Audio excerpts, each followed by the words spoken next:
Everyone, कैसे हो आप लोग।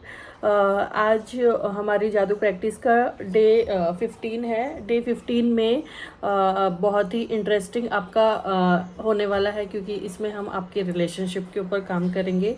जो डे 1 से लेके 12 तक हमने किया था वो मतलब जो रिश्ते हमारे अच्छे थे उसमें उसके ऊपर काम किया था। अब जो हम काम करेंगे हम उस पे काम करने वाले हैं जो हमारा रिश्ता एकदम ख़राब है या फिर थोड़ा ख़राब है या फिर आपको चलता है। तो अगर एकदम ख़राब है तो आपको ये रिश्ता लेना है, अगर थोड़ा ख़राब है तो भी आप रिश्ता लोगे, और मतलब ठीक है चल रहा है तो भी आप ये रिश्ता लोगे, क्योंकि इससे क्या होगा, आपका रिश्ता और स्ट्रांग हो जाएगा, बॉन्डिंग और अच्छी हो जाएगी।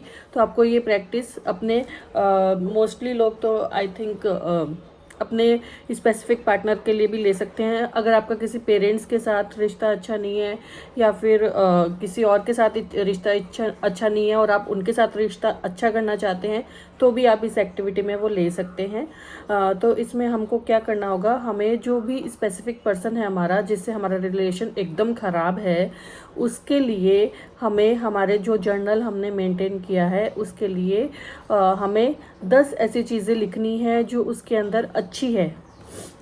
जस्ट लाइक पॉजिटिव एस्पेक्ट्स जब हम किसी का लिखते हैं तो वो क्या लिखते हैं, तो वो ही 10 चीज़ें हमें लिखनी है। आप बोलोगे कि वो रिश्ता ख़राब इसलिए हुआ क्योंकि उसके अंदर कुछ अच्छा नहीं है, तो ऐसा नहीं होता है। स्टार्टिंग से सब कुछ ख़राब नहीं होता है, धीरे धीरे सिचुएशन ख़राब होती है। तो स्टार्टिंग में जो पल आपने अच्छे बिताए एक दूसरे के साथ, जो भी आपने बातें करी, जो भी कुछ भी मेमोरेबल आपका जो भी पल हो सकता है, कोई भी टाइम हो सकता है ऐसा, आपको कोई गिफ्ट दे सकते हैं वो, या फिर आपसे कोई अच्छी बातें कर सकते हैं वो, मतलब कुछ भी ऐसी जो आपको आपके दिल को बहुत अच्छी लगी हो वो आप उसमें लिख सकते हैं। 10 चीज़ें ऐसी लिखनी है। अगर आपको 10 चीज़ें नहीं मिलती है तो आप थोड़ी चीज़ें भी लिख सकते हैं, लेकिन आप मतलब ऐसा करिए कि 10 चीज़ें तो हो ही जाए आपकी, क्योंकि क्योंकि जितना ज़्यादा लिखेंगे उतना ज़्यादा आपका जो माइंड है वो उसको एक्सेप्ट करेगा। और वैसे भी क्या होता है ना कि कोई भी रिश्ता जब ख़राब होता है तो कोई भी इंसान अगर ख़राब है तो मतलब हमारे लिए ख़राब है तो हम उसकी सिर्फ नेगेटिव चीज़ें देखते हैं, लेकिन जो पॉजिटिव चीज़ें हैं उसकी, या फिर उसकी जो पर्सनैलिटी है या फिर उसकी जो नेचर है उसको भूल के हम उसकी सिर्फ नेगेटिव चीज़ें देखते हैं। वो बोलते हैं ना कि 10 चीज़ें अगर 9 चीज़ें अगर ख़राब है और 9 चीज़ें अगर अच्छी है और एक चीज़ ख़राब है तो हमारा ध्यान उसी पे जाता है, हमारा फोकस प्रॉब्लम्स पे ही जाता है, क्योंकि हमारा माइंड ही, सबकॉन्शियस माइंड ही इस तरीके से रीप्रोग्राम्ड है। तो हमें इस सीरीज़ के थ्रू वैसे ही रीप्रोग्रामिंग करनी है कि जैसे हम किसी के पॉजिटिव एस्पेक्ट को देख पाएँ, और किसी के पॉजिटिव चीज़ को हम तभी देख पाते हैं जब हम हमारा जो ग्रैटिट्यूड है या फिर हमारा जो थैंक यू वर्ड है वो एक्टिवेट हो जाता है ना, तब इस सीरीज़ से हम यही तो कर रहे हैं कि हम किसी इंसान के अंदर पॉजिटिव चीज़ देख पाएँ, पॉजिटिव एस्पेक्ट उसका देख पाएँ, क्योंकि हमेशा हमारा जो माइंड है वो नेगेटिविटी की ओर फोकस करता है। तो हमें क्या करना है, अभी अगर आप सीरीज़ आप कंसिस्टेंटली फॉलो कर रहे हैं तो आपके अंदर थोड़े बहुत चेंजेस आए होंगे। किसी ने शेयर नहीं किया, अगर किसी के अंदर थोड़ा भी चेंज आया है कि हाँ मेरे साथ ऐसा हुआ, मैंने इस चीज़ में पॉजिटिव देखा, तो प्लीज़ आप कमेंट सेक्शन में मुझे बता सकते हैं। इससे क्या होगा कि जो दूसरे व्यूअर्स हैं उनको भी मोटिवेशन मिलता है, ठीक है।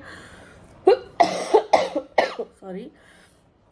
तो हमें क्या करना है, हमें हमारे रिश्ते को लेके 10 चीज़ें लिखनी है।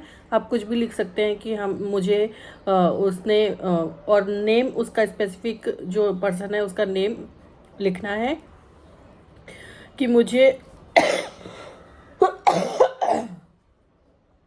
उसने ये गिफ्ट दिया था, मुझे बहुत अच्छा लगा था, हमारी बहुत बातें हुई थी, मुझे बहुत अच्छा लगा था, हम वहाँ घूमने गए थे, मुझे बहुत अच्छा लगा था।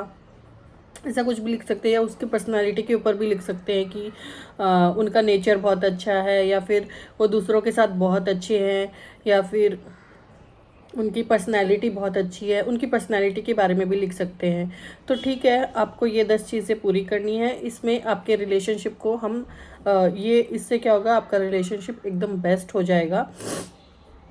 और दूसरी चीज़ जो भी लोग फर्स्ट डे से फॉलो कर रहे हैं, मैंने बार बार बोला है कि फर्स्ट डे से जो भी चीज़ हम फॉलो कर रहे हैं वो हमें रोज़ करना है, स्किप नहीं करना है। और इसको बर्डन लेके कुछ भी नहीं करना है कि मैं ये भी करूँ, ये भी कैसे करूँ, टाइम नहीं है, ऐसा कुछ नहीं करना है। अगर सारी एक्टिविटी नहीं होती है तो डे 1 और डे 2 और डे 3 ये तीनों एक्टिविटी करना बहुत ज़रूरी है, या फिर डे 1 डे 2 का तो बहुत ही ज़रूरी है। अगर ये दोनों प्रैक्टिस आप रोज़ नहीं कर रहे हो, जो ब्लेसिंग्स काउंट योर ब्लेसिंग्स और जादुई पत्थर वाली एक्टिविटी अगर आप रोज़ नहीं कर रहे हो, तो आपकी कोई भी चीज़ मैनिफेस्ट नहीं होने वाली, क्योंकि वो ही दो बेसिक है इसका, जिससे आपकी हर एक चीज़ हम मैनिफेस्ट कर सकते हैं, हर एक विश पूरी कर सकते हैं।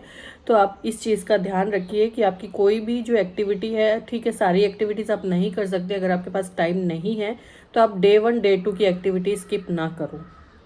अगर स्किप करेंगे तो आपको 3 दिन पहले से आपकी सारी एक्टिविटीज़ वापस करनी पड़ेगी, क्योंकि हम बैक चले जाएंगे, ठीक है। तो कोई अगर हेल्थ कार्ड वाली या फिर जादुई नोट वाली और रिलेशनशिप वाली वो एक्टिविटीज़ अगर आपसे नहीं हो रही है, उसमें कुछ भी नहीं करना है, सिर्फ आपको खोल के जहाँ पे आपने लिखा है उनके बारे में वो खोल के सिर्फ देखना है उनको और ग्रेटफुल फील करना है, पढ़ना है बस। और कुछ भी ऐसा नहीं है उसमें कि आपको बहुत ज़्यादा टाइम कंज्यूमिंग है, ऐसा कुछ नहीं है। अगर फिर भी आपके पास टाइम नहीं है तो डे 1 और डे 2 की एक्टिविटी आप बिल्कुल नहीं छोड़े, उनको तो आपको कंटिन्यू करना है डे 28 तक। Thank you so much.